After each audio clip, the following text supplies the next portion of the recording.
Pousse. Pousse. Et...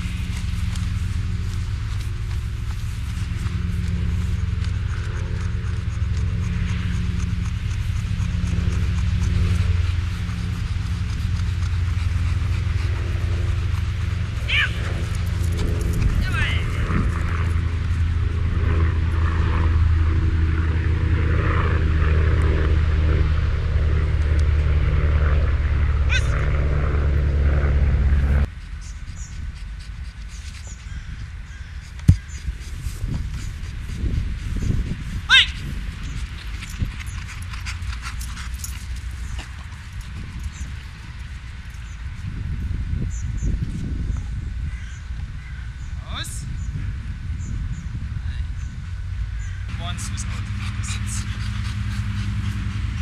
Hop! Yep. Hop! Fuß!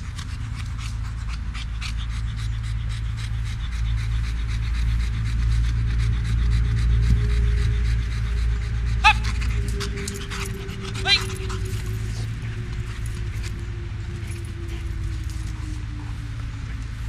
Sitz. Aus.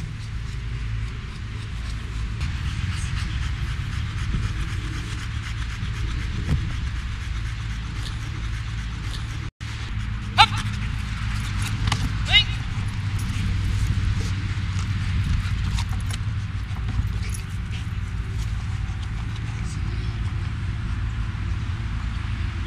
Aus. Ja. Fuß.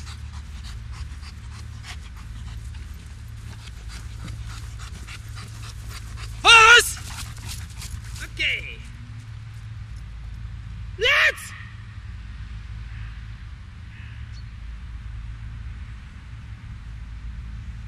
Attack.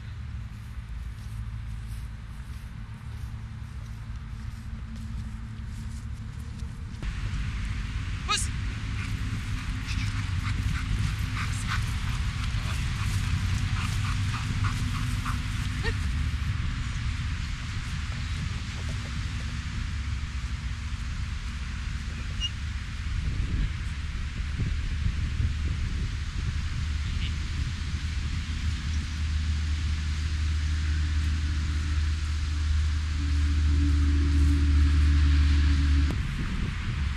Eh bien.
Viens, tu fous la merde.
Bringen Sie gerade her, komm.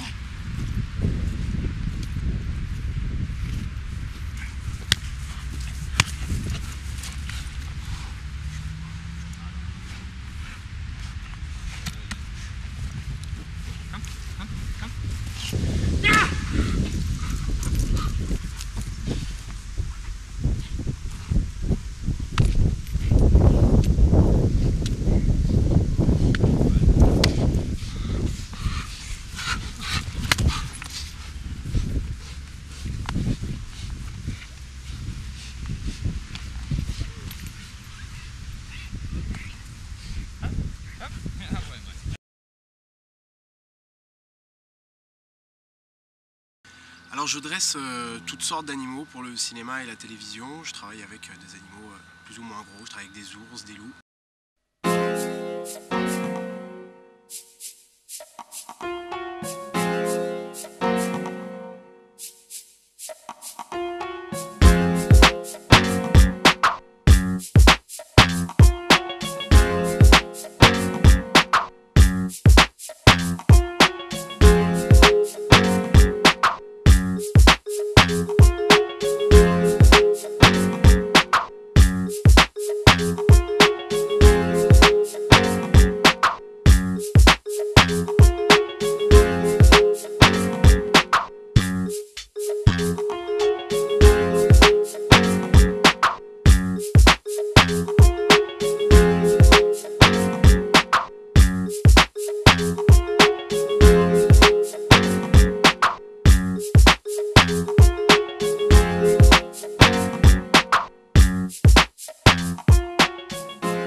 lequel je préfère travailler, c'est le Roth, c'est la race avec laquelle j'ai commencé. Le premier Roth que j'ai eu s'appelait Lord, j'avais 14 ans. J'ai fait avec lui pas mal de disciplines de dressage, comme du ring, du RCI, où j'ai appris à dresser, à comprendre, à communiquer avec l'animal via le dressage.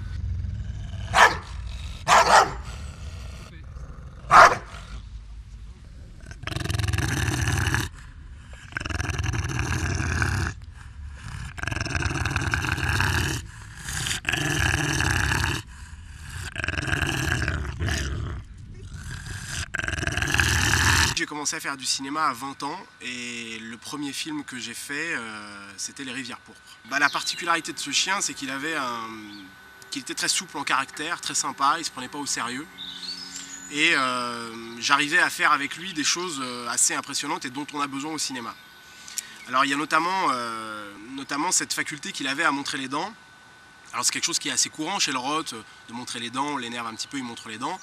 Seulement pour le cinéma, il ne suffit pas qu'il montre les dents, il faut que d'abord cet acte qui est un acte d'un petit peu d'autodéfense devienne quelque chose de mécanique, qui soit réglé comme un assis ou un couché. Eh ben, au lieu de lui dire assis ou couché, je vais lui dire montre tes dents et il va montrer ses dents. Il y avait une scène un peu compliquée où mon Roth devait montrer les dents alors qu'il était tenu en laisse par un petit aveugle de 8 ans qui était donc vraiment aveugle, hein, c'était pas un rôle. Et Jean Reno en face de lui et moi 2 mètres derrière la caméra qui devait l'aspirer comme ça pour lui faire montrer les dents. L'idée c'est donc de dénaturer cet exercice qui au départ est quelque chose d'un peu agressif pour en faire quelque chose de mécanique. C'est finalement un exercice, ça n'a pas de connotation de défense ou quoi que ce soit, c'est un exercice. Et moi il fallait que j'arrive à ça. Donc au fur et à mesure du temps et du temps que j'ai pris pour lui apprendre cet exercice, il a fini par le maîtriser complètement. C'est pas des chiens qu'il faut avoir peur, c'est de leur maître. J'ai pu me servir de ces opportunités médiatiques pour mettre en avant cette race que j'aime. Et l'un des meilleurs exemples, c'était un téléfilm qui s'appelait Fabien Cosma, c'était diffusé sur France 3. Ça avait très bien marché ce soir-là, j'avais eu les audiences. Et en fait, pour la petite histoire, la production m'avait appelé d'abord en me disant voilà, on a un script qu'on vous envoie, on voudrait que ce soit un labrador le chien, parce que c'est le chien d'un médecin, il est plutôt rigolo, des fois il se sauve, quand on le retrouve il fait comme s'il était mort parce qu'il est jaloux, enfin bref. Et j'avais trouvé ça super, sauf que moi ce que je voulais c'était essayer de mettre un Roth dans ce personnage qui était au départ fait pour un labrador. Parce qu'on sait bien qu'au cinéma, on prend un pitbull pour faire le chien méchant, on prend le labrador pour faire un chien gentil. Et puis moi l'idée c'était de pouvoir convaincre la production en leur disant bon, c'est pas un labrador que j'ai à vous proposer, mais laissez-moi venir avec, vous allez voir, il est super sympa, il a une bonne tronche et ça va être bien. Donc je suis arrivé à la production, j'ai amené mon chien et puis ils ont craqué tout de suite et il s'est retrouvé donc à avoir le premier rôle de ce téléfilm. Voilà, diffusé sur France 3, 5 millions de téléspectateurs, où on avait un Roth qui jouait un bon petit chien de famille rigolo. Et j'espère en tout cas que les 4 ou 5 millions de personnes qui ont vu ce téléfilm ce soir-là se sont dit ce petit Roth, il a l'air sympa. Voilà, c'était ça le but. Il faut que je te laisse là parce que Oui mais non, on se conduit, je suis pas tout seul. Bon, je raccroche, bye bye. Au cinéma, je peux avec lui faire des scènes où il aboie, il monte les dents, pourquoi pas il attaque. C'est parce que justement c'est un bon chien qui est très équilibré et avec qui il n'y a pas de problème. Parce qu'évidemment si le chien n'était pas équilibré, était un peu méchant, on ne pourrait pas arriver sur un plateau de tournage. Parce qu'un plateau de tournage c'est 200 techniciens, c'est des caméras partout, c'est un chien qui doit avoir le courage et être suffisamment bien dans sa tête pour faire et refaire les prises.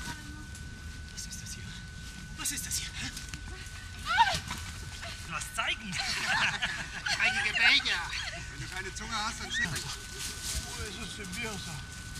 Oui, oui, oui. Halt! Voilà. Oui. Je lui mords la main. En gros. Oui. Oui. Oui. Ouais.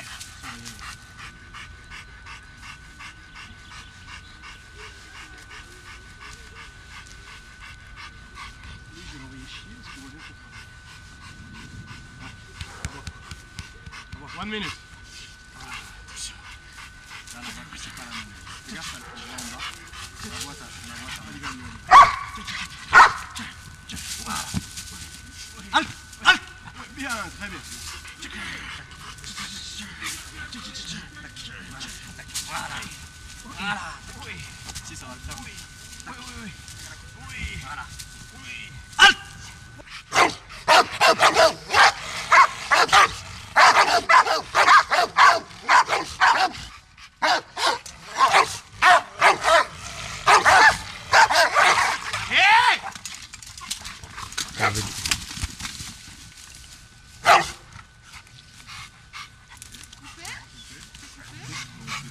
Alors là, on va faire une scène de poursuite où on a le rod qui va poursuivre la petite fille. Et voilà, donc c'est un peu compliqué parce que le chien devra se bloquer au moment où on lui dit. Allez. Vite. Alors tu vois, ce qui est compliqué au cinéma, c'est que ça paraît facile comme ça. Il a juste à courir et à s'arrêter. Sauf que, sauf qu'il y a tout ça, sauf que c'est du temps, que pendant ce temps-là, le chien attend et qu'il perd sa concentration. Allez, allez, allez. Reste.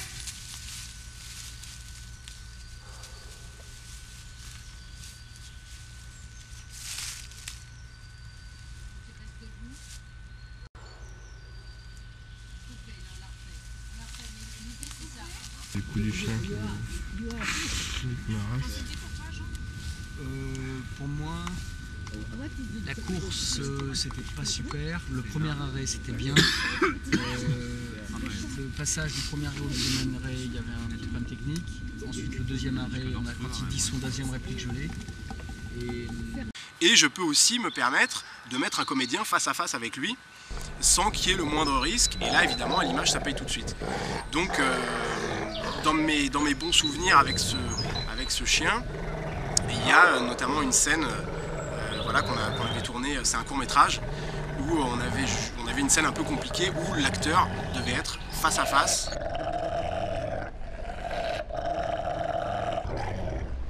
C'est vrai qu'au cinéma, on nous demande souvent d'avoir un chien qui va avoir la faculté de montrer les dents, parce qu'évidemment, dès qu'on va faire un plan dessus, un gros chien noir qui montre les dents, ça marche tout de suite très bien. Et il y a deux manières de le faire au cinéma.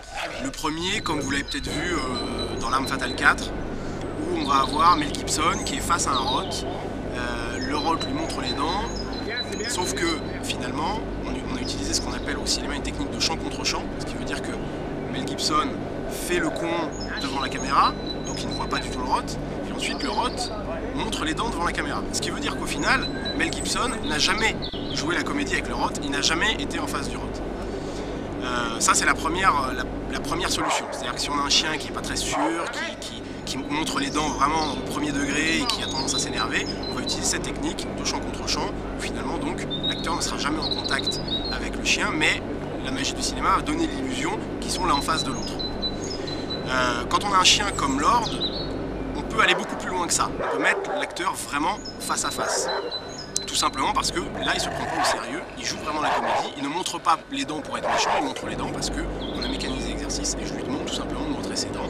Il le fait, ensuite il a sa récompense et tout va bien. On a une scène relativement unique parce que moi j'avais jamais vu en tout cas de scène comme celle-ci au cinéma où on a vraiment un acteur qui est face à face dans le même plan, c'est-à-dire que là on n'a pas triché, l'acteur est vraiment face au chien, le chien est vraiment en train de lui montrer les dents, sauf que l'astuce évidemment c'est que je suis dans l'axe de regard du chien, on a l'impression que le chien regarde le mec, sauf que le chien s'en fout complètement du mec, il est en train de me regarder moi.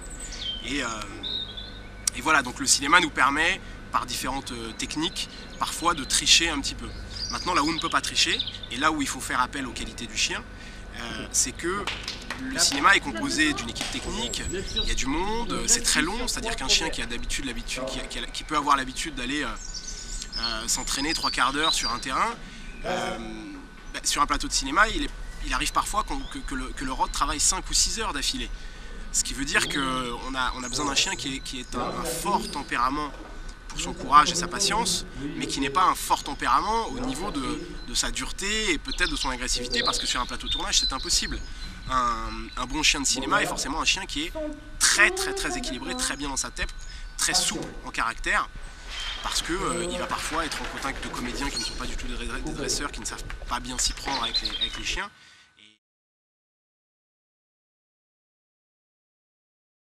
Prends ton plan, va surveiller les tocards.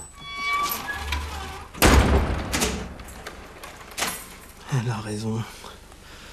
On s'est pas comporté comme des hommes. Qu'est-ce qu'ils ont l'air intelligents, ces chéris. Et ben donc je suis Franck Gastambide, le dresseur de Rantanplan, le chien le plus bête de l'Ouest, donc pour le film Les Dalton. Ouais, c'est moi. Et ouais, beaucoup qui parlent de moi là.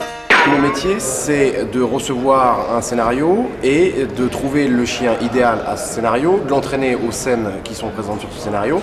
Et en l'occurrence, pour ce film, c'était tout de suite un petit peu plus compliqué parce que c'est un chien de BD qui n'existe pas, qui ne correspond à aucune autre race. Donc évidemment, j'avais pas, moi, ce chien en ma possession. Donc j'ai chez moi mes élèves perso, des chiens, des chats, des animaux de ferme, des loups.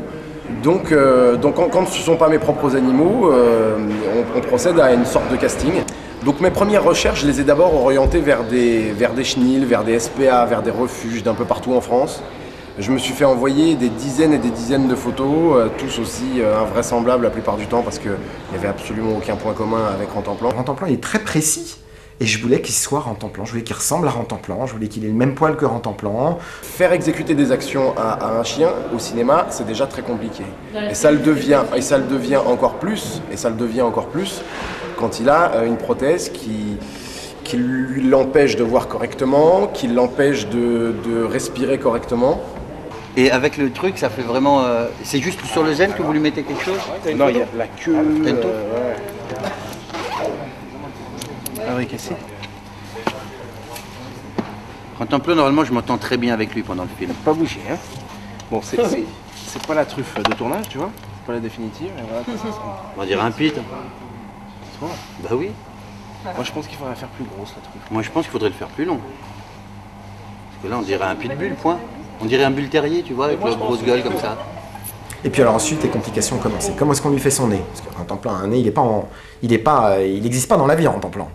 Il n'est pas en vente dans le commerce. Donc, comment on lui fait un nez? Est-ce qu'on lui fait une prothèse? Est-ce qu'on lui met un truc? Mais comment on va faire les poils, les raccords de poils? Est-ce qu'il va le supporter? Comment est-ce qu'il va pouvoir respirer? Comment est-ce qu'on lui peint les pattes? Tout ça qui fait que c'était tellement difficile, tellement compliqué, que, et là je le raconte parce que c'est la vérité, 1 minute avant de tourner, avec ce chien, le premier plan, je ne savais pas s'il allait avoir Rantanplan dans le film. Voilà, je peux le voir dans la lumière. Oui. Voilà.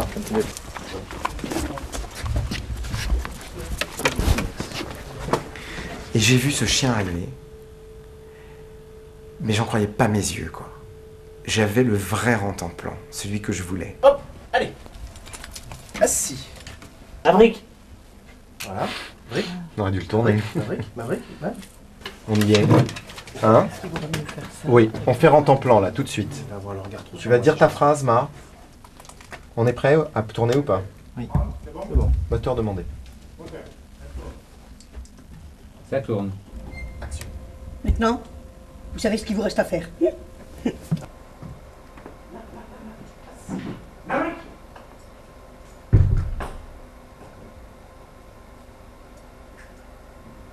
Clap de fin.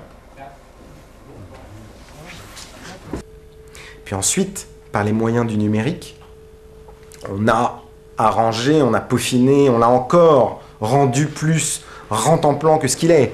Mais ce dresseur, avec l'équipe maquillage, l'équipe du maquillage des effets spéciaux, parce qu'on leur doit une fière chandelle, c'est grâce à eux que j'ai Rantanplan, quoi.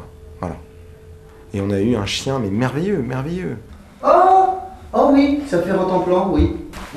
Ça va, ça. Et ils vont faire bouger en 3D, donc après... C'est pour ça qu'il y a les petits éléments rajoutés ici. Ils vont faire bouger la mâchoire. C'est très compliqué avec un chien, on ne sait pas comment il va réagir, faut l'habituer. Le dresseur a passé des semaines à lui faire porter cette prothèse qui était une référence pour les effets numériques, donc qui était capitale. Le volet de main, tu fais ce que tu veux. Pas mal, c'est beaucoup mieux. Ouais. Ils regardent tous.